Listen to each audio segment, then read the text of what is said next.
latest survey ng Kantar at Nielsen, nangunguna ang mga himpilan ng RMN sa buong bansa. RMN, Number 1 sa Luzon, RMN, number 1 sa Visayas, RMN, at number 1 sa Mindanao. radyo ng buong Pilipinas. Buong karangalan ng mga radyoman ng RMN Networks ang maglilingkod sa inyo. Maraming salamat. RMN, number 1, number 1. Wala nang iba. Radyo mo nationwide.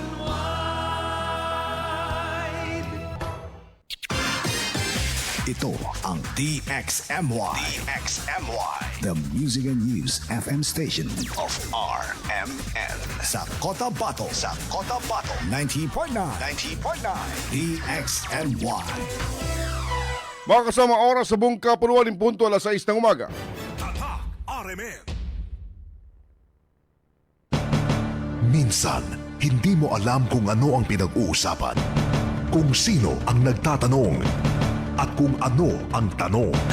Ngayon, ang tenga't isipan ay buksan. Intindihin ang bawat issue dahil tayo ang apektado. Straight to the point. Ito ang balitaan at talakayan na tunay na diretsahan. Walang paligoy-ligoy, tagos, lubos, umaagos. Straight to the point. Mas malamang usapan, mas mabusising talakayan, komentaryong mas mauunawaan. Straight to the point. Tatak RMN. Radio mo nationwide.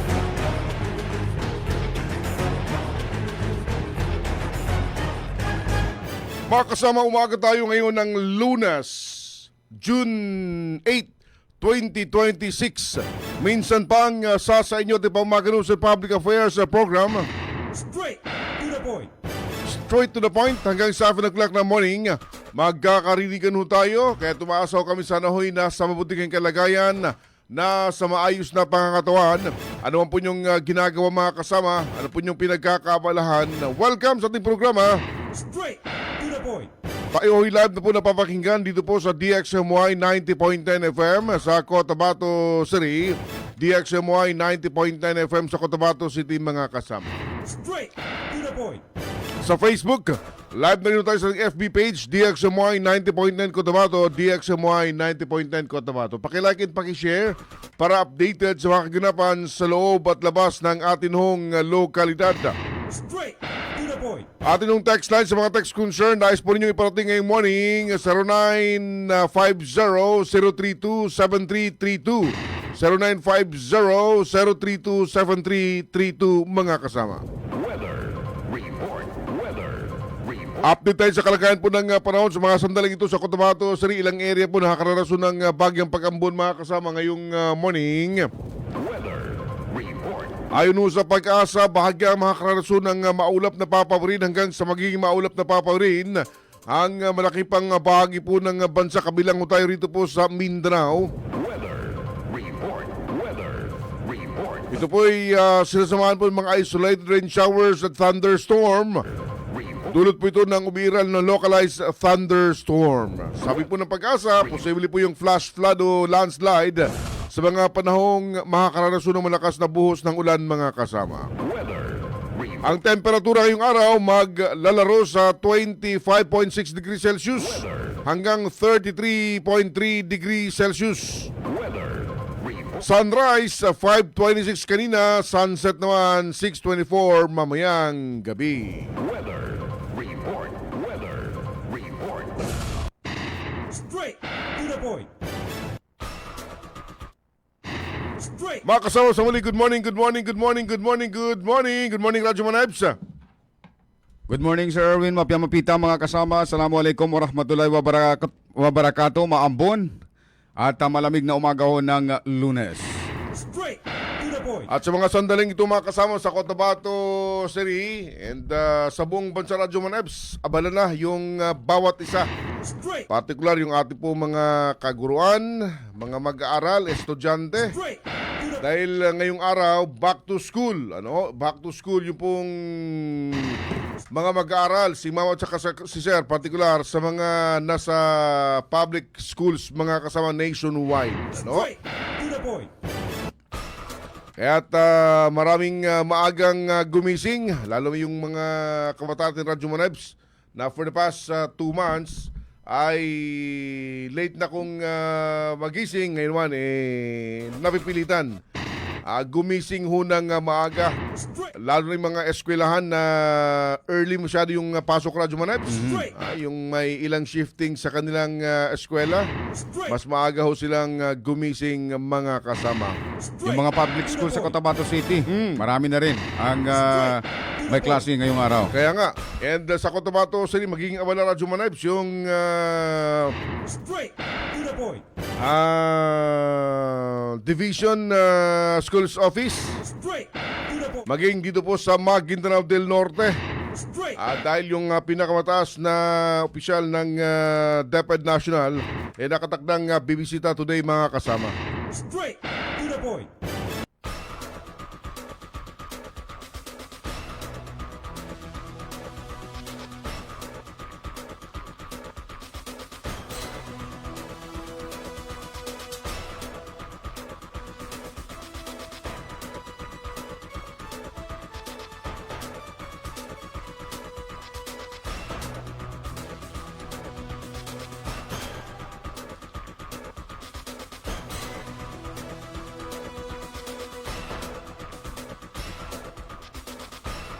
Magiging abala Radyo Manebs, yung atin hong lungsod dahil today nakatakdang bibisita dito sa Cotabato City ang kalihimhan ng Department of Education, Secretary Edgardo Angara. Straight. And maliban sa Cotabato City, kanya ring bibisitahin today yung Maguindanao del Norte. May mga specific na mga areas na kanyang pupuntahan sa unang araw nitong back to school.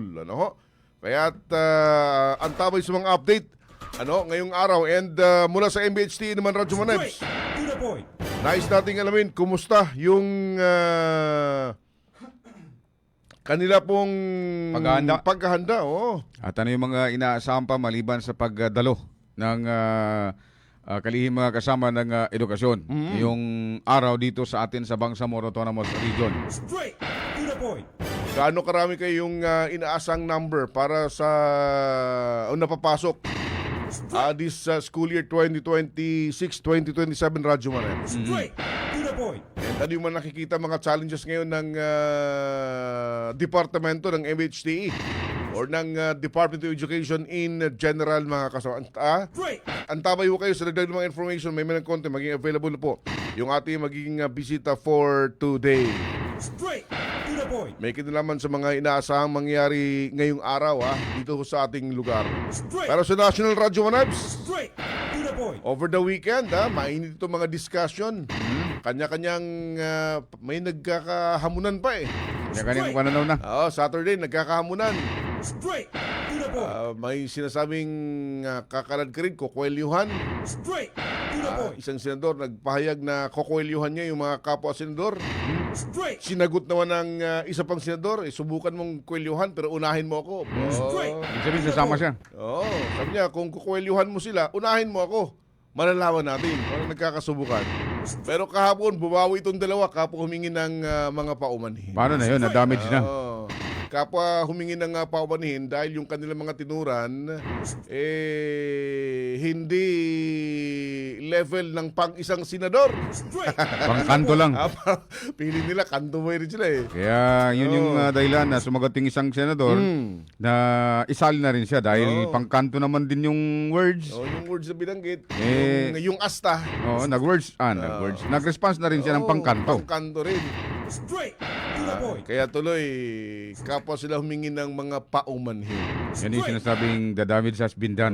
Kaya minsan kasi hinahina lang din. Huwag talagang padala sa init ng ulo. Straight. Bago gumawa ng anumang hakbang. Ngayong araw, inaasahang gagawin yung committee hearing. Straight to the point. Binabagit committee hearing ng Blue Ribbon Committee na pangunahan ni Senator Erwin Tulfo. Straight to the point. Ano kaya mangyayari ngayon? Baka siguro wala nang pagharang na mangyari. Ha? Kasi nung last na hearing sa nung Huwebes, June 4, nangyari yung pag-hearing and then may mga pagharang. O bago magsimula. And then halos yung buong reporter na ng Senado halos nasa pintuan na, entrance. Hindi ka na nga makakadaan. Paano ka pa ba makakadaan kung lahat na nandiyan na sa harapan mo?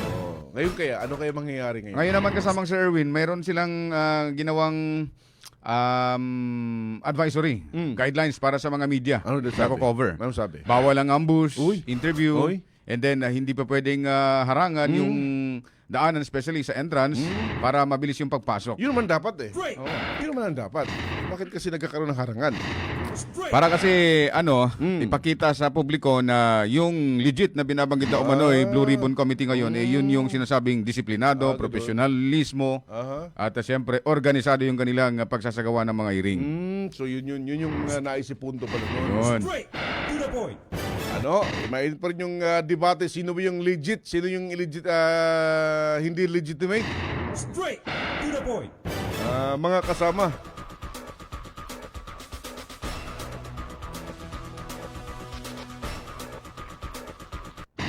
Straight. Sino ba yung dapat kilalanin at hindi dapat kilalanin mga kasama ha? To the point. Na mamumuno dyan ho sa Senado? Straight. To the point. Ay na lang. At mas lalang dumarami Radyo Manebs. Habang lumilipas yung panahon, mas daming dumarami yung mga political analyst. Straight. To the point. Ang dami mga nag-analyze sa nasabing issue na kesyo ganon, kesyo ganyan. Straight. To the point. Mabugado man o hindi. Straight. Maraming nag-analisa. And din yung mathematical figure na binabanggit. Straight. To the point. 12 plus 1 o 12 is not 12 is not 13. To the point. At ayahan na natin yung batas. Nakikilala kung sino po yung nararapat mga kasama. Ano? Straight. To the point. At saka yung mga tayo bilang observer, mag-observe lang tayo Radyo Manebs. Huwag masyado magpadala sa stress na nangyayari ho sa national level. Straight. Pero kasi ang nangyari dito kasamang Sir Erwin, dahil nga sa nagbabardagulan na sila dyan sa Senado, siguro kailangan na ho natin punahin yung kanilang mga kamalian dyan. Although lahat naman din may kamalian, pero mas mabigat yung sa kanila dahil taong bayan, batas yung pinag-uusapan. Mas mabuti pa siguro, masuggest nating taong bayan sa mga senador, mga mababatas. Anong pwede? Gumawa na lang siguro sila ng batas na kinakailangan yung mga mababatas na tatakbo sa eleksyon dapat may kaalaman bilang abogado, Dapat, kung hindi man abogado, JD. Dapat number 1 requirement sana yun. Mga requirements yun. O di ka naman, professor. Kayo yung gumagawa ng batas eh. Oo. Straight. To the point. Pero sa pagkakalam natin kasamang Sir Erwin, kung yun man ang i-recommenda mo, malamang hindi yun siya papanigan. Dahil ayon kay Sila pa rin gagawa ng batas. dahil ayon sa isang minority bloc, Bakit? Ano sabi? ang sabi, hindi na kailangan pang may requirements na merong pinag-aralan yung tatakbo sa politika. Hindi na kinakailangan na LLB. Oo, kasi kailangan, O graduate. ang sabi, at ang importante, nagagampanan yung trabaho. Meron naman silang mga staff ng mga lawyer, Radyo Manay. Yun naman ang nagsasagawa ng mga pag-aaral. Pero mahirap kasing words na sinabanggit kasamang Sir Bakit daw? Erwin na sometimes you have to bend the law Yun. to please to be able. Able pa. To the point. Mahirap yun na punitin mo yung batas. Oo, Nandiyan na yun eh. Baloktotin ng batas. Baloktutin mo pa, pupunitin mo pa. Kaya kalma lang guys ha. Kalma lang ho kayo. Huwag masyadong padala sa init ng inyong damdamin. Sila doon, patawa-tawa lang. After ng debate, wala lang. Kasi debate yun lalo sa floor na Jumaran. Pero yung tayo, mga observer, lalo pa yung mga pinapanigang Politiko. grupo, Straight. pag ayaw mo yung sinasabi ng kabila, stress to the max ka na. Straight. Hindi ka na halos makatulog. Straight. Wag ganon. Medyo kalmahan lang natin ng konti. Straight. Para hindi tayo sobrang madamay sa mga pinagsasabihin nila. Straight. Balik tayo sa mga magiging event Radyo Manebs dito sa atin. Of course, yung pagsisimula ng pasukan Straight. ngayong araw, dito po sa Bangsamoro Region sa buong bansa mga kasama. Straight. To the point. point. lalo sa public school. Nasa linya natin, Radyo Manayos, para po sa ating panayam ngayong umaga, ang Bureau Director ng Basic Education ng MBHTE Bangsamoro Region. Straight to the point. Para po sa ating panayam, and meron silang special na bisita for today dito sa ating lugar. Nasa linya, Director Johnny Balawag sa ating panayam. Sir John, good morning. Live po kayo sa DXMY. Erwin Kabilibigan po at Sabang. Sir John, good morning. Sandali. Okay. Ito. Sir John, magandang umaga po. Director Johnny. Opo. Yeah. Makikiab kami, Director Balawag, sir, sa mga inaasahan for today. Kaugnay po sa pagbubukas ng pasukan na Director, sir. Erwin Kabilbigan po, Director Balawag, sir, and Ebs Abang po.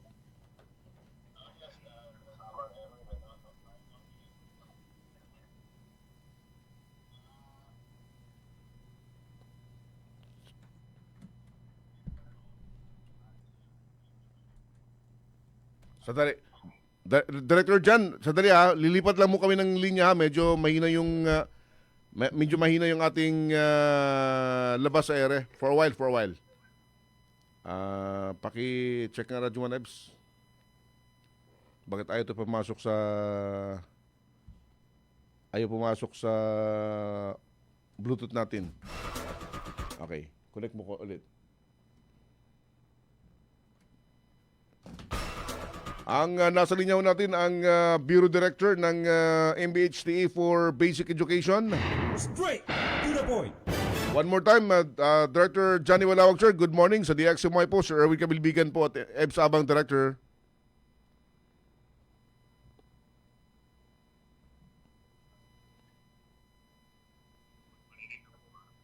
Yan. Sige po. Apo.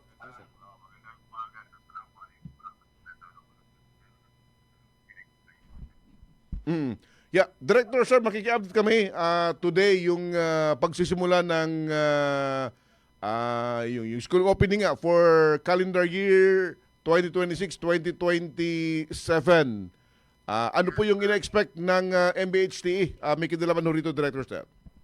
Yes, tama po yun, kasama Erwin, ngayon po June 8, nakasaad sa Dependent Order number 9, series of 2026 na ngayon nga po yung unang pasukan, unang araw ng pasukan sa school year 2026-2027, medyo marami mga pagbabago ngayon kasamang Erwin, sa sistema ng ating school year.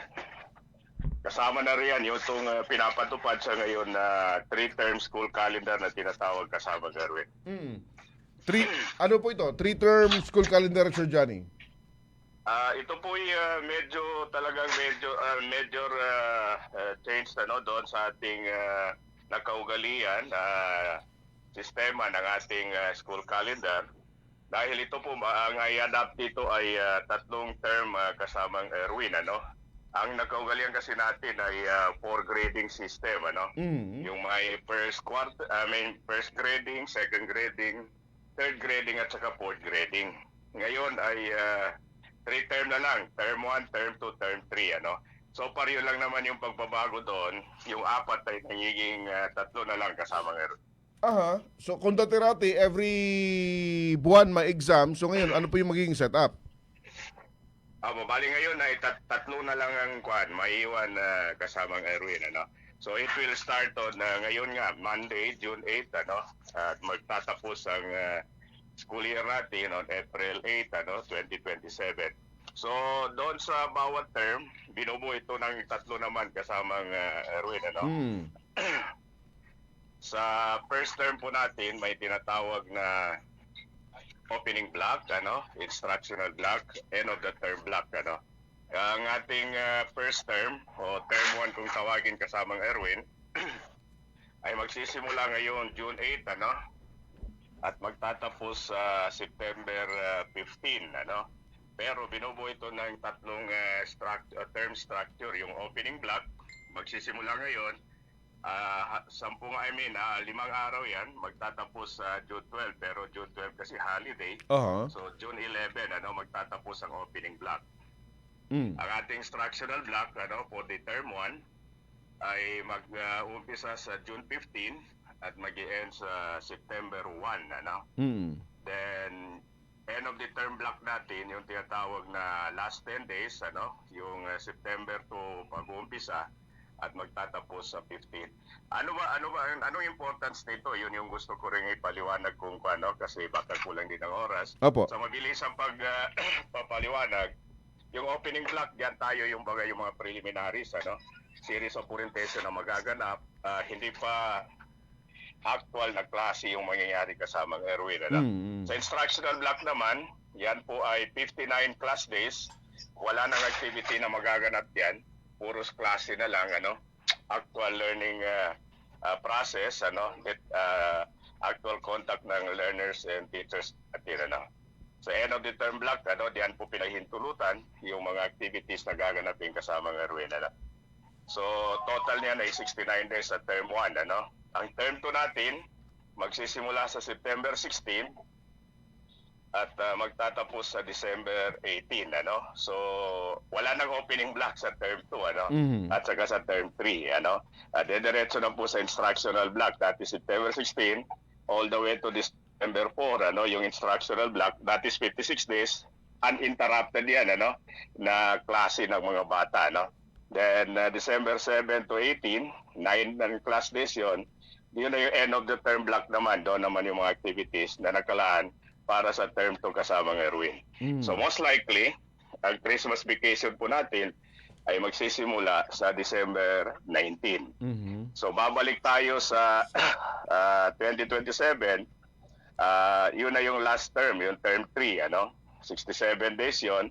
Mag-uumpisa sa January 4 at wala na ring opening block, dediretso sa instructional block, January 4 all the way to March 23, ano? Then end of the term block natin, last 10 days of the school year, yung March 24 all the way to April 8. Most likely, graduation ceremony, yung end of school year rites natin, ay gaganapin sa April 8, 2027 kasamang Erwin. Ayun. So dito sa binabanggit mo, Director Johnny, mas defined yung mga activities na gagawin sa buong school year, sir. Yes, actually yun yung pinaka-intent, ano, yung engaged learning, ano, focus sa productive teaching learning time kasamang Erwin, ano. Then well-structured po ito siya at saka effective, kumbaga pinagplanuhan mabuti. Although alam naman natin wala talagang perfectong sistema kung tutusin, pero nasa sa atin pag-implementa, no, paano natin ito mapabuti at paano natin ito, kumbaga, gawing effective and efficient kasamang Erwin, ano? Then makikita natin dito, talagang may nakalaan, ano, para sa actual teaching, ano, o learning process ng ating mga kabataan. Dahil nakikita na napakarami mga activities, ano, na siyang, kumbaga, nakaka-disturb, ano, doon sa actual learning process ng ating kabataan. So isa itong pamaraan at tinitingnan na solusyon, ano, para malip, ano, kahit papaano itong performance, ano, learning ng ating mga kabataan. Opo, yung mga sports activities na usual na ginagawa ng mga eskwelahan, regions, saan na ho ito papasok, Sir John? Doon sa end of the term block na kasamang Erwin, ano. So yun po, yung every 10 days after the term, no, term 1, term 2, term 3, diyan po nakalaan yung mga activities po natin, ano. So meron naman din talaga pagkakataon na lahat ng mga extracurricular, ano, activities ay magagawa pa rin, ano, dito sa end of the term, ano. Kasama rin yung mga possible remediation, ano, yung pagkakataon ng mga guro to compute the grades, ano, distribution of cards, yung mga ganon, possible in-service training, then wellness break din ng ating mga learners and teachers. Kasama na rin yung mga co-curricular, extracurricular activities po kasama nga rin. Yung mga teachers natin, paano po niyo inihanda po sila para po sa mga malaking pagbabagong ito, Director Johnny, sir? Actually, we have to admit, ano, na very limited din yung time, ano, but of course, we salute all the schools division superintendents, not only in BARM, ano, but all the, nationwide. Dito kasi sa atin sa BARM, lalong-lalo na, ay marami sa ating mga superintendents, ano, took initiative para ma-orient ang ating mga teachers, mga school heads para sa paghahanda. And of course, itong week na ito kasamang Erwin, still we believe na series of orientation at meeting pertaining to this new system ang magaganap kasamang Erwin. In fact, we are so fortunate for many years ngayon meron tayong napaka alagang bisita Kaya nga na po, oo. pupunta sa BARM, in particular sa Notre Dame Village Central Elementary School at sa ibang mga paaralan pa within the BARM. Kamsyong ko yata ay kasama doon sa pupuntahan ng ating mahal na sekretary, Honorable Secretary Edgardo Angara. Opo, Director Sir, EBS Abang po, ano yung mga posibleng magaganap sa pagbisita ng Secretary ng Edukasyon dito sa atin sa Cotabato City? Well, kasi parang mafe-feel natin na talagang the education official natin ay very serious when it comes to education, lalo na dito sa ating region. So, no less than the Secretary will be our visitor for the first day of our class. So, all the way from Manila, ang kanilang flight ay ngayon, pero uwian din ito kasamang EBS. Then, magkakaroon siya ng breakfast and meet and greet with the schools division superintendents and assistant superintendent. This is being asked by the Secretary na magkaroon sila talaga na meeting with the superintendents and then exclusively. Then afterwards, magmi-meet din siya with, of course, our Chief Minister, kung sakali, then with, of course, possibly, yung ating Bangsamoro Attorney General, and the City Mayor of Cotabato City, and of course, the Speaker of the BTA, yung Parliament natin, Honorable Yakub, So magkaroon din sila na meeting with, of course, other officials of the MBHT kasamang EDS. Then afterwards, meron kasing tinatawag na Yakap Caravan, the Phil Caravan, and Kalinga, Yakap at Kalinga Caravan. Always may mga beneficiaries po tayo na titingnan ng ating secretary with the team, bibisitahin ito with the showcase of learner mental health and support services together with the Ministry of Health.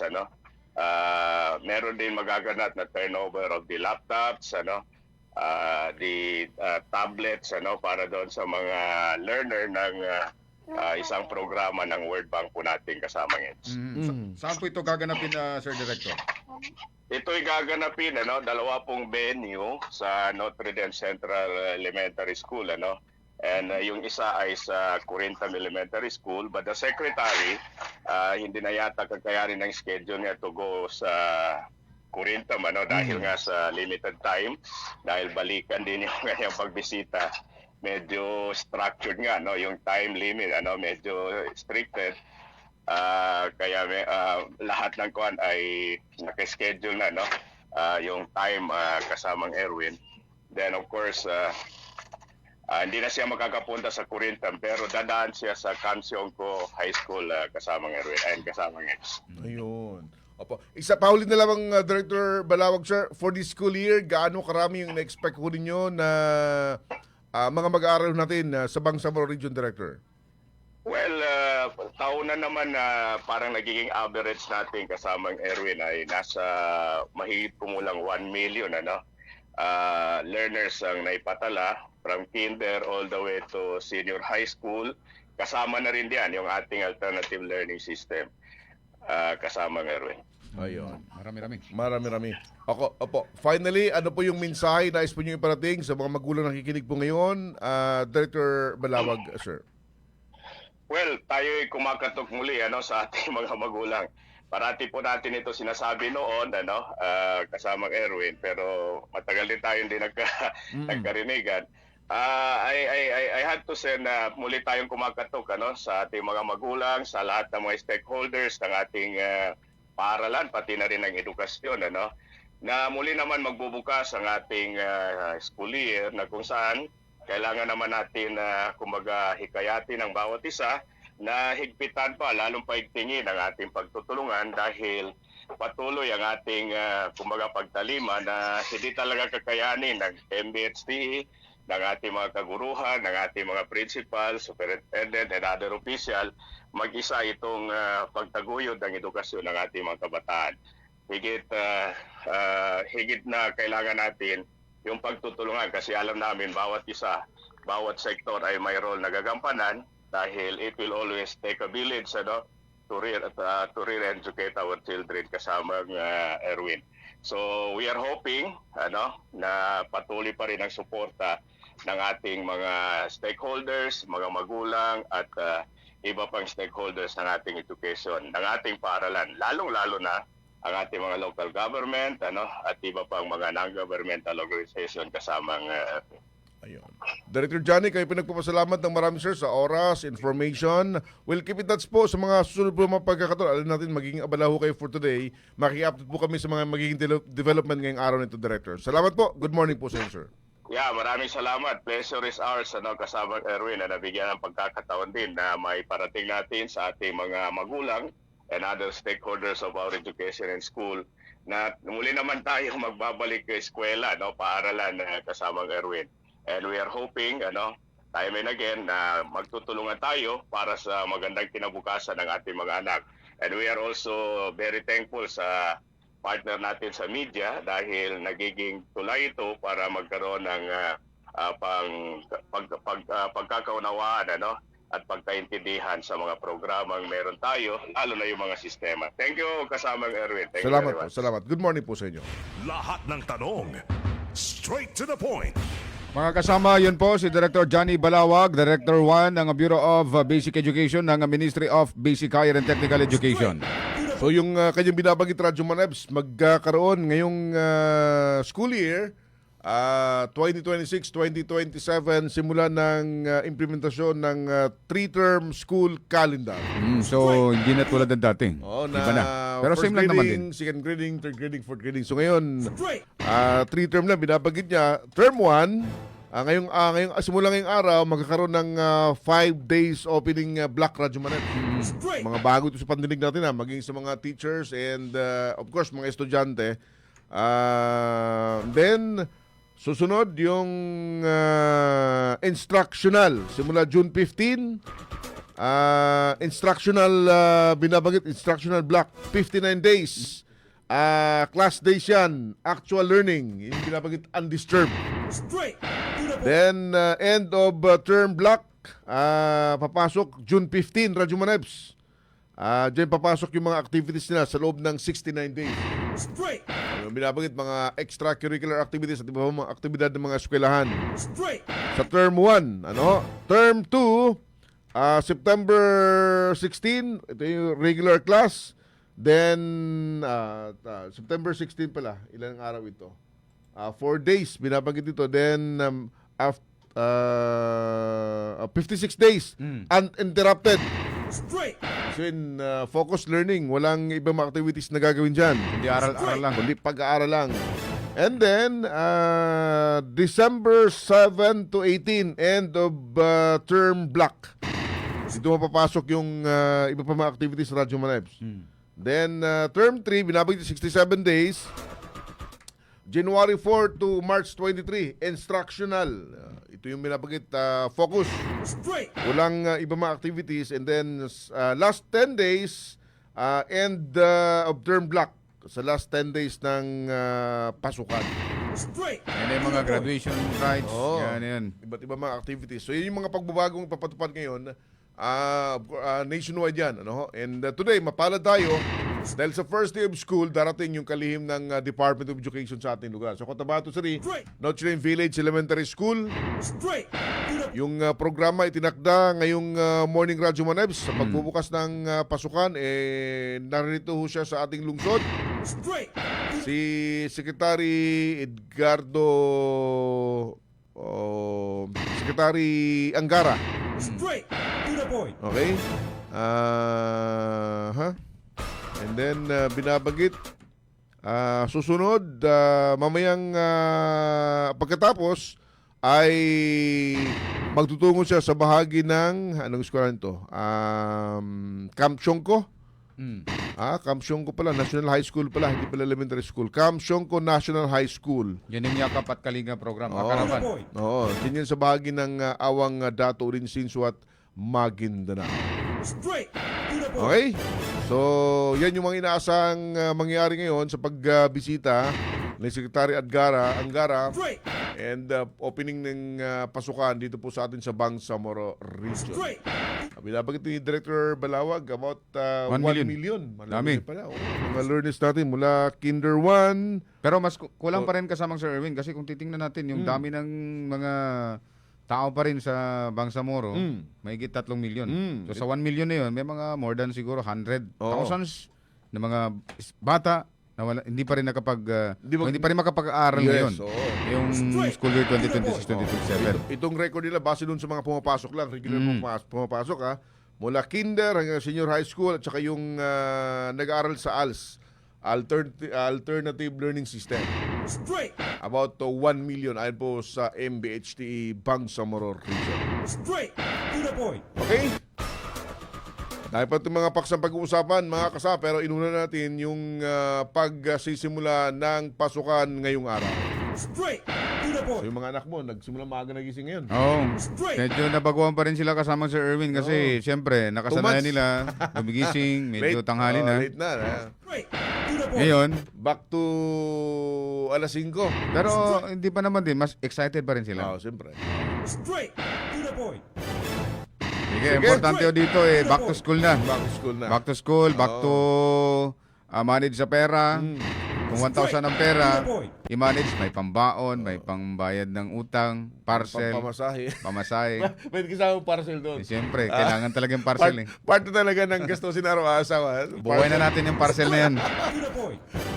Dagdag mo pa yung pang-load. Oo. Straight Ay, to the sige. point. Oras mga kasama. 6:38 ng umaga. Magbabalik po kami. RMN. This time check is brought to you by iBerry Gold. Mas daghan ang lutin, mas epektibo, mas klaro. That time check is brought to you by Centrum Silver Advance. May nutrients adjusted for age 50 plus. Tulong para malakas ang resistensya, healthy heart, and sharp memory. The #1 multivitamins for age 50 plus.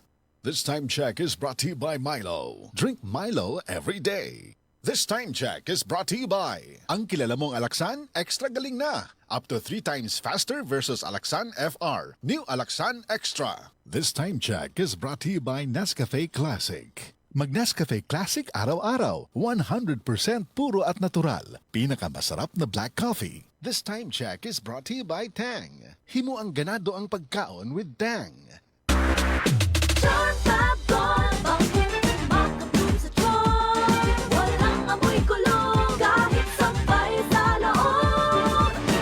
Charm Fabric Conditioner with Bloom Fresh Technology. May antibacterial na at ka-bloom sa bango ang damit.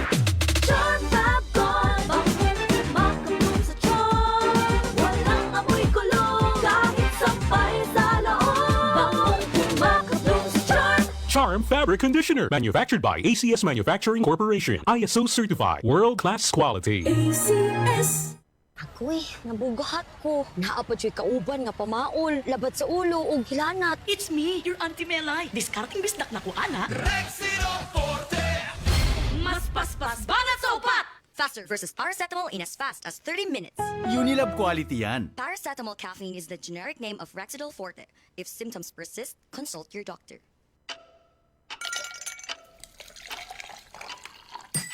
Tang, tang, tang, ganado, na, na, na. Made with real fruit extracts. My refreshing fruity flavor. Let's get refreshingly real with Tang. Abangan ng refreshing Tang Bayan sa inyong barangay ngayong Sabado at Linggo. Assalamualaikum warahmatullahi wabarakatuh. Alhamdulillah and congratulations to the 84 passers of the Bangsamoro Science High School competitive examinations held last April 11, 2026. You may check our Facebook page to see the complete list of passers. All successful qualifiers must contact our registrar or visit the Bangsamoro Science High School office to confirm their slots. Once again, congratulations, and welcome to Bangsamoro Science High School. Radyo mo nationwide. Oras mga kasama sa buong kapuluan, tatak alas 6:41 ng umaga.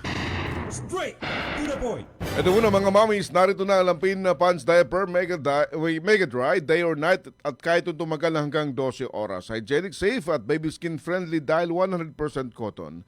Lampin Pants Diaper, mega sulit ang presyo, mega kalidad sa produkto. Available sa lahat ng Mercury Drug Stores at sa mga leading supermarkets and drugstores nationwide. Straight to the point. Morning muna, Radyo Manabs. Sa ating mga viewers, mga kasama, mapiyamapitaw sa inyo si Sir Sultan Banjo Mampon. Morning, morning, Sabi sir. niya dito, sana yun. Kita-kita Straight dito. to the point. Ito, good morning, Sir Radyoman, Sir SM and Sir Ems. Malamig na ulan dito sa Nuling, Barangay Salimbao, SKMDN. Salam mga karadyoman, balik eskwela, Sultan Taratenyos. Kanina, akala ko bubuhos ng malakas Radyo Manabs. Ambon lang. Pag alis ko sa bahay, malakas-lakas sa ambon. Pero pagdating ko dito sa Station, wala na. tuyo ang semento. Ano lang yun siya, practice lang muna yan. Dry run lang muna kasi alam natin na ang aalma dito, tatanong talaga mga magulang. May pasok, sir, ma'am? Marami nga nagtanong eh. Sa bahagi ron ng DOS, may ilang area na medyo malakas yung buhos ng ulan kanina. Straight. Magandang umaga rin kay Dato Ambulinog. May pasok ba? Meron po. Wala pang announcement mula sa ating mga paralan. Pasok tayo. First day class ngayon. Merly Transporte. Good morning din. Si Mel Opimo ng Cotabato. Good morning. Si Moy Moy. Malakas ang ulan dito sa May Awang. May pasok ba Cotabato City? Meron po. Meron. Si Sir Taha Inog, isang malamig na umaga sa inyong lahat, mga kabangsamoro. Morning, si sir. Hadja Nor Sanday. Good morning. DXMI from Davao de Oro. Si Habib, may pasok po ba? Meron po. Ahmad Enoch, good morning Radyoman, Sir Erwin and Sir Ems. Si Bedstar Anton, good morning. From Panatan, SKMDN. Si Ashley Contrat, good morning din Sir Idol from Barangay Damatog Northern, Kabuntalan, Maguindanao del Norte. Good morning, may pasok ko tayo ngayon. Silon School. Gorius. And binabagit Radyo Manabs, pumasok na kasi yung panahon ng tag-ulan. June na kasi ngayon. Last week, inanunsyo na ng Pag-asa ang opisyal na pagpasok ng tag-ulan. So, sa mga nanay, tatay, hopefully, bahagi ng mga hinandan yung gawit sa mga anak ko ninyo, lalo yung mga elementary Radyo Manabs, yung payong at kapote. Yan ang pinaka-the best dyan. Just in case umulan man, hindi ho sila mababasa. Meron silang pananggalang. Payong at kapote. Pero better, kapote Radyo Manabs. Straight to the point.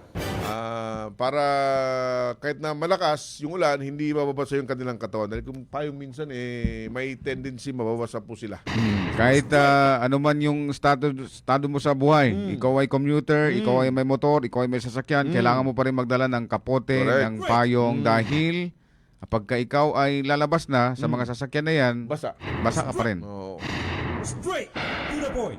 6:45 ng morning, report tayo mula sa mga radyoman natin. Ito mga kasama si former MBHTE Minister Iqbal, binasag yung kanyang katahimikan. Sa detalye ng balita, Radyoman Maestro Rahi Bansao. XMY. Tata RMN Report. Binasag na ni MLF First Vice Chairman Mohagir Iqbal na siya ring UBGP Vice President for Central Mindanao na matagal na niyang nalaman ang planong pagtanggal sa kanya bilang Minister ng Ministry of Basic Higher and Technical Education o MBHTE sa ginanap na UBJP Assembly for Voters Education sa Special Geographic Area kahapon na. Sinabi ni Iqbal na may mga taong lumapi sa kanya noong pang nakaraang taon na upang hikayatin siya magbitiw o mag-indefinite leave sa kaniyang posisyon na. Ayon kay Iqbal, hindi na tinanggap ang mga mungkahi dahil naniniwala wala siyang sapat na batayan na ang mga aligasyon laban sa kanya at dapat dumaan ito sa tamang proseso ang anumang hakbang para sa kanyang pagkatanggal. Ipinahayag din niya ang kanyang pagkadismaya matapos hindi siya mapagbigyan sa kanyang kahilingan na manatili sa tungkulin hanggang sa katapusan ng Mayo upang maayos na maipasa nito ang pamahala sa MBHE sa bagong mamumuno rito. Sabi na dapat man kaso ko. Kagina auditanan na mahugot na maninan. Mapasan sa audit. Argata si Pepetser kami, ansara nami. Mapasa din to ta si Pepetser kami, ansara nami. Mapasa din to report Commission on Audit. Kapasa din makangay sa kuwana, ombudsman. Dami ito bumba, maugatinan. mataga niya pumbitirani. Di maya, kabanahan ako, pama, ugit, kaya ako magkadalusan na sudet at dalulon. Di mana, di ko padalo di ako kabanahan. Kadalusan na sudet at dalulon. Di mana, di ko padalo di ako kabanahan. Na di ko mamupadalo di kabanahan ako, pama. Kaya ilan tanong resulta. Awa na sa laki, katawang ko niya sa naugat. Yabo pambirangan na gay. Kano'y ulan-ulanin. Kanapasad man niya, anong planuan sa na makami sa lagun sa una. Mapiapang kanakapas sa kanome, 18 tumani kinawa sa aki. Doon patag ka na may pag-awa ko, para ka rin nasugo. Sa ang suguan to sa aki, na ikasa sa Vice Governor sa Maguindanon Norte. Ikada sa Speaker o Parliament. Kaya inisugo, lusog ko sa tiyan, Chief Minister, na tigin resign ka. Ikatigin resign na indefinite leave. Na pinabili ko sa Rotimanan to. Di ako resign, or resign ako na may kabanaan ka. Di ako mo mag-indefinite leave, kaginaw mag-indefinite leave ako, nakamuna-muna mo na resign, kigodi ako mag-indefinite leave, pama, kaginaw, wala magwasan na mapadakumuno. Huwag na ipag-awak ko rin ka, naiawak ko rin ka rin. Iniawak ka rin ka, no, May 18, nakarong tumatimpo, ko sa Kuala Lumpur. Sakali ko na kori na May 22. Pinagili ko mo sa kanmay, gapay ko muna, basi araw to pupusan ta muna ulan-ulan na niya. Yaba pya, na maka-turnover ko sa opisina, sa mapya ka-turnover. Kanama mo pagukag, pira ginawa, kaginano mo sa timpo na mag-isampa ni aran sa mapin, sa mapin, nakaginas kanini, anong kanato din sa ka-appoint, na piyagin oras mapake maway apenten a minister, mama. Natigo, ngayon ko sa oras, sa kapupo sa ulan-ulan niya, kano ko magka-turn over sa opisina sa mapya, sa tatig ko, nando ko makapagataw ka ng mga empleyado. Taw ko sa kanya sa mapya, sa, yan mana, katuntay yan sa ganggula, na nago, yan mana, ay nasa minister yun, hindi mo mga masuot, at masuot. Kasama mo sa DXMY 90.9, Radyoman Maestro Rahi, Ban sa Tatak, RMN. Radyo mo nationwide. Maraming salamat, Radyoman Maestro. Samantala, si Atty. Mangindra, tinungo yung dalawang mga kasamahan ni Andamil Calon na hanggang ngayon ay nasa piitan pa rin ng Dato Offer MPS. Sa detalye ng balita, Radyoman Jules Di Mapalaw. XMY. Tatak RMN Report. Tinungo ni Attorney Badrodin Mangindra ang Dato Hofer Municipal Police Station kung saan nakapit pa rin hanggang sa kasalukuyan ang 2 sa 3 mga biktima na mangingisda na pinagbabaril umano ng mga sundalo habang nasa gitna ng lawa sa Barangay Tuayan 1, Dato Hofer sa Maguindanao del Sur alas 5 ng umaga. Sinabi sa DXMY ni Attorney Mangindra, legal counsel ng mga biktima, na ito ay upang may paliwanag umano sa dalawang mga individual kung bakit hindi pa sila nailalabas sa pitan. Hanggang sa ngayon, kahit negatibo naman ang lahat ng resulta ng kanilang mga eksamin kaugnay sa naturang insidente. Ito ay sinalias Norhamin at Abi na kasama noon ni Andamil Calon na napaslang sa umano'y operasyon ng militar sa nasabing lugar matapos umanong manlaban at makuhanan pa ng M14 at Armalite rifle. Prospect pa lang naman na kliyente kasi di ko pa naman sila kapayag na ako maging counselor na tumutulong na tayo. So si Abi ko siya kasi Abdus kasi Norhamin Samad. Yung dalawang kasama nung siya namatay nung operation ng ating AFP last Saturday. So hindi na natin kailangan nalagayan. Mabuti naman sila. And then pinaliwanag natin sa kanila kung bakit hindi pa sila nakakalabas. Baka kasi inisip nila na mismong ang NPS hindi napapalabas sa kanila, which is not. Kasi nandoon naman sa piskalya kung kaso nila. Naka-reference nga lang, hindi pa sila nakadakit. So by this coming Monday, titingnan natin kung may kaso na ba o wala. Kasi according to sa kanila investigator, as usual practice, kapag RFI release for further investigation, dapat makalabas. Eh, itong ating kapulisan naman, hindi natin masisi, na hindi talaga dito pwedeng palabasin unless may order from fiscal or court. Kasi baka naman sila ang balikan ng administrative case. Giit ni Attorney Mangindra na kinakailangan lamang ng legal na usapin at tinaasahan na ngayong linggo ay may bababa na sa naturang himpilan ng pulisya ang release order mula sa korte para tuluyan silang mailabas sa kulungan. Matatanaan na nangingisda lamang noon ang 3 katao kabilang si Andamil at linggid sa kanilang kalaman na mayroong operasyon ng militar sa lugar laban sa mga grupo ng Dawla Islamia na kalaunan ay iniugnay ng kasundaluhan sa mga biktima na marin naman nilang pinabubulaanan. Kasama mo sa DXMY 90.9 RMN Cotabato, Radyoman Julie Mapalaw, Tatak RMN. Radyo mo nationwide. Maraming salamat, Radyo Man Jul. Di mapalaw sa balitang yan. Oy, belated happy birthday ha. Kay? Rajuman Dato Amir Sinsuat. Ba, Dato Amir, happy birthday. Kahapon nagdiwon siya ng kanyang kaarawan. Kuya Nathan. Nakinig siya ngayong morning. Belated happy birthday, Kuya Dato Amir. Straight to the point. Kuya dito, kailan birthday niya? Lahi pa. Tapos na. Tapos na pala? Tapos na. Kala ko malapit na. Nung March yung birthday niya. March. Straight to the point. Sige, 10 minuto pa bago mag-alas 7 ng morning. Balik tayo sa mga paghahanda. May kinalaman nga po mga kasama sa pagbubukas ng pasukan. Of course, kabilang din sa punong abalaryan ang ating kapulisan sa Cotabato City. Kumustahin natin? Ano po yung mga measures na in place na ng Cotabato City Police Office mga kasama? Straight to the point. Nasa linya ng ating komunikasyon mga kasama si Ma'am Police Lieutenant Rosel Evangelista para sa ating mga update ngayong umaga, ngayong araw. Good morning po Ma'am Evangelista sa DXMI po. As usual, kasama po si Sir Manager Sir Erwin Cabelbigan at Eb Sabang po. Good morning Ma'am. Good morning po Sir Erwin and Sir Ebs. At sa lahat pong nakikinig o nanonood po ng DXMY, magandang umaga po. Opo, abala ang lahat ngayon, mga paaralan at siyempre yung inaasang pagdating ng Secretary ng Edukasyon, Secretary Angara, Ma'am. Ano po yung mga preparation ngayon ng Cotabato City Police Office sa direktiba po ni Sir Police Colonel Jibin Bungayaw? Yes, Sir Epson and Sir Erwin, in relation po sa ating pagbubukas uli ng ating school ngayon, mayroon na po tayong nakalatag na security plan wherein tinatawag po namin to usually na Oplan Balik Eskwela this year 2026.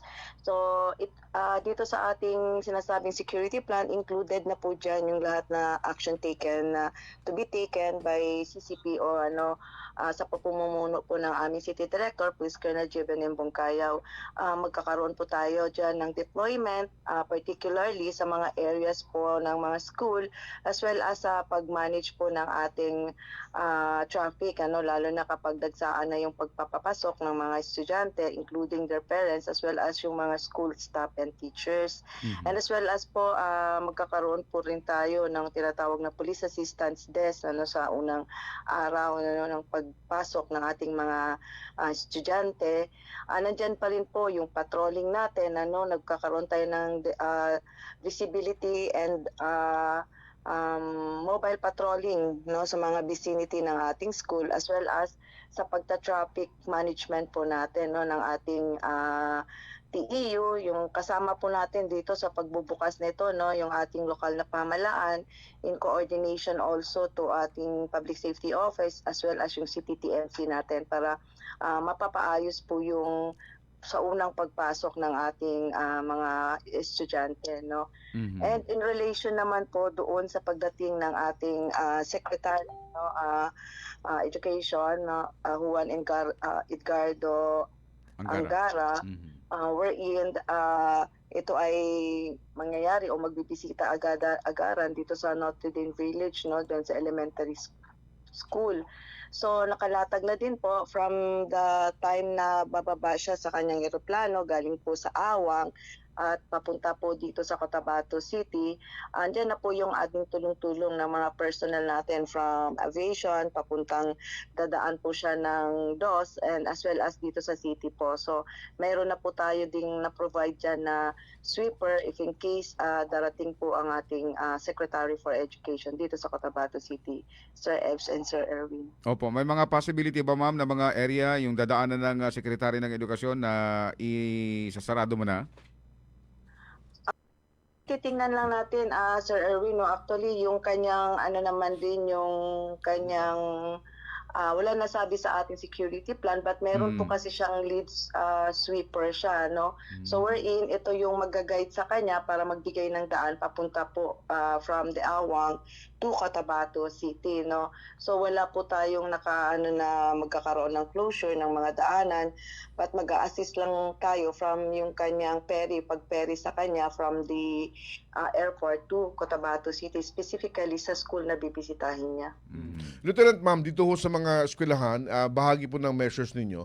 Lahat ba ng eskwelahan may mga inilagay na mga police personnel starting today? Sir Erwin, in relation naman po sa deployment natin, mayroon pong kanya-kanyang, ang iba doon ay mayroon pong magpro-provide na security, lalong-lalo na kapag ito ay malaking school din at marami masyadong estudyante. Katuwang naman din po natin yung ating mga barangay as well as yung ating na lokal na pamahalaan in assessing also in relation sa dami rin ng school natin. Ang ating CCPO ay maglalagay rin ng police assistance desk sa iba't ibang school na wherein very prominent masyado yung dami ng students natin. And yun po yung ginagawa natin ng kapulisan ngayon. Ma'am, I don't know kung may data ang City Police Office. Ilang eskwelahan ang meron tayo na subject for security o bibigyan po nyo ng security assistance starting today? Sir Erwin, wala po ako ngayon sa hawak sa ating sa data as of sa aking hawak ngayon. But isa sa ating guidance ng ating city director to all station as well as mag-augment po ang CCHQ, maglalagay ng police assistance desk sa ibang school, hindi man ma-provide lahat at kung titingnan natin super dami din yung ating school, but eventually as kakayanin ng CCPO maglalagay po tayo ng police assistance desk at andyan naman po mag-aalala yung ating mobile patrolling at saka yung mga foot patrolling natin na kapulisan wherein pwede naman pong bumibisita doon sa area ng school natin. Ayun. We don't know, alam naman natin na yung bilang ng ating kapulisan ay not enough para i-cover lahat yung mga paaralan at yung bilang ng mga kabataan to ensure ng seguridad ng bawat isa. Ano po yung mensahe po nais yung iparating sa mga magulang, mga pamunuan ng mga paaralan, even mga estudyante, ma'am? Yes, Sir Erwin. In relation naman po sa pagbubukas natin ng eskwela ngayon, gusto lang po namin iparating sa mga magulang, sa estudyante as well as sa mga school staff natin and teachers, unang-una sa mga parents po, kapag tayo po ay sa unang pasukan po at ito'y ating mga bagong estudyante natin bago pa lang po papasok at first timer po sila sa pagpasok sa eskwelahan, samahan po muna natin, i-assist natin ang sarili nating mga anak, lalo na itong mga elementary, na wherein para maituro yung kanyang tamang room as well as yung seguridad rin ng inyong mga anak. Beforehand pa lang na kayo ay aalis sa bahay, lagi po natin bigyan ng guidance ang ating mga anak, even though yung from the very kinder up to high school and even college, na magbigay po tayo ng guidance particularly sa usapang seguridad, kasi dahil po hindi naman natin natatanaw every now and then yung anak natin, lalo na pagpasukan ng school. So bigyan po natin ng guidance na if in case kung may kausap silang stranger, if in case sila ay nawala, if in case hindi nila alam yung lugar, sinong lalapitan nila. So para po, at saka yung mga hotline numbers, para po if in case may eventualities na hindi natin inaasahan, may kaiwas din sa mga maaring kriminalidad o sakuna yung ating mga anak. At the same time, since ngayon po, maulan na rin po, na mapansin po natin, kababago lang, dumaan tayo sa medyo maulan ngayong umaga, provide din natin yung pangangailangan ng ating mga anak to secure also the health of our children. And at the same time, sa ating students, maging maingat po tayo lagi, always to be guided sa anuman ang mga patakaran ng eskwelahan natin at patakaran din ng ating parents dahil ito po para sa ating kaikabubuti. If in case may mga eventualities, immediately pwede ho kayong humingi ng assistance. May mga police po na maaaring umiikot dyan or mga barangay tanods natin or volunteers as well as yung mga lokal na pamahalaan natin. Lumapit po kayo if in case needed po nyo ng help. As well as sa ating mga teachers and school, asahan nyo po yung Cotabato City Police Office. Andyan po handang umalala if in case needed po ninyo, agarang action, nandyan po yung inyong kapulisan. Yun lang po, Sir Erwin. Ayun. Ma'am Banglisa, salamat po ng marami, ma'am, sa oras, information na ibinahagi ngayong umaga sa ating po mga tagapakinig. Again, thank you very much. Good morning po sa inyo. Yes, Sir Erwin. Mabuhay po kayo. Salamat. Lahat ng tanong, Straight to the point. Mga kasama, si Police Lieutenant Rosel Evangelista, PIO ng CCPO. Straight to the point. May kinalaman sa mga paghandang kanilang ginagawa. I-ensure yung seguridad ng bawat isa mga kasama. Straight to the point. Habol natin mga pagbati ng Jumanab. Sige, good morning kay Sumulod Umanya Sinsin. Shoutout po sa aking parents, Dalin Umanya and Isidro Sumulod Sr., Step Dad, Efren Elon Torres Jimenez. Salamat. Si Norma Uto, good morning din. Binabati rin ni Sumulod Umanya Sinsin yung kanyang mga kasama dyan sa Yaping Chong. Good morning, Yaping Chong Girls. Yaping Chong Girls. Si Norma Uto Buka, good morning. Si Ratindo, good morning. Danny Labrador, Beth Alsa, at ang iba pa, good morning. Si Sir Elmer Bong Angeles, good morning. Magandang morning. Seratindo. Okay, sige. Supremo Lisondra, good morning. Sa text hotline natin, meron kaya? Sa lahat ako na mapaabot ng pagbati, good morning sa inyong hurot. Bueno, paalam na po kami mga kasama. Today is Monday, first day of school, June 8, 2026. Straight to the point. Mga partners natin sa Master Control, Chief Alvin Castillon sa Digital, Ginoo Ricardo Badamba Jr. at Coordinator Radyoman Maestro Rahib Bansao. Kami nyo nakasama, Radyoman Ebs Abang at Radyoman Erwin Kabilbigan, Tatak Arimen. Straight to the point.